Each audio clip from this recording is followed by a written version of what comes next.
ACP గారు additional DCP స్థాయిలో additional DCP గారు, ఏసీపీ గారు, సిఏ గారు ఎస్కాట్ ఇచ్చి ఒక శాసనసభ్యుని ఇంటికి కొట్టుర్రి అని చెప్పి పంపిస్తే ఇయాలటి దాకా మీరు పోలీస్ యాక్షన్ ఎందుకు తీసుకోలేదు అని నేను అడుగుతా ఉన్నాను. Why did not you suspend the CI and ACP is my question. You answer to the state of Telangana. People are watching you. ఒక ఎమ్మెల్యే ఇంటి మీద ఇంత పెద్ద అటాక్ జరిగితే సిపి గారు ప్రెస్ కాన్ఫరెన్స్ పెట్టి ఏం జరిగిందో అనేది ప్రజలకి చెప్పరా? ఎందుకు జరిగింది అని చెప్పరా? ఇదా లా అండ్ ఆర్డర్ చేస్తూ ఉంటే? నేను పోలీస్ వాళ్ళకి విజ్ఞప్తి చేస్తూ ఉన్నాను, ఈ ప్రభుత్వం శాశ్వతం అనుకోకండి. ఖచ్చితంగా 4 ఏళ్లల్లా బీఆర్ఎస్ పార్టీ జెండా ఈ తెలంగాణ గడ్డ పైన ఎగిరేస్తాం. మళ్ళా కేసీఆర్ గారు ముఖ్యమంత్రి కాక తప్పదు.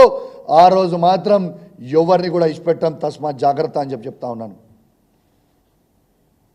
నేనైతే చెప్తా ఉన్నాను, ఖచ్చితంగా బహిరంగంగానే చెప్తా ఉన్నాను. దగ్గరుండి దాడి చేయించిన సిఐ గారిని, ఏసీపీ గారిని మాత్రం ఇవాళ ఈ ప్రభుత్వం కాపాడినా 4 సంవత్సరాల తర్వాత మళ్ళా మేము వచ్చినాక మాత్రం మిమ్మల్ని అయితే నేను ఎట్టు పరిస్థితిలో ఇష్టపెట్టా అని చెప్పి సందర్భంగా తెలియజేస్తా ఉన్నాను. ఆశ తమాషా అనుకుంటున్నారు మీరు. ఇడ భయపడేటోడు ఎవరు లేరు. నేనేమంటాడు, నా ఈపు చింతపండు అయిందంటాడు. రేవంత్ రెడ్డి గారు తొండాట ఆడకు. ఏం చేస్తావు?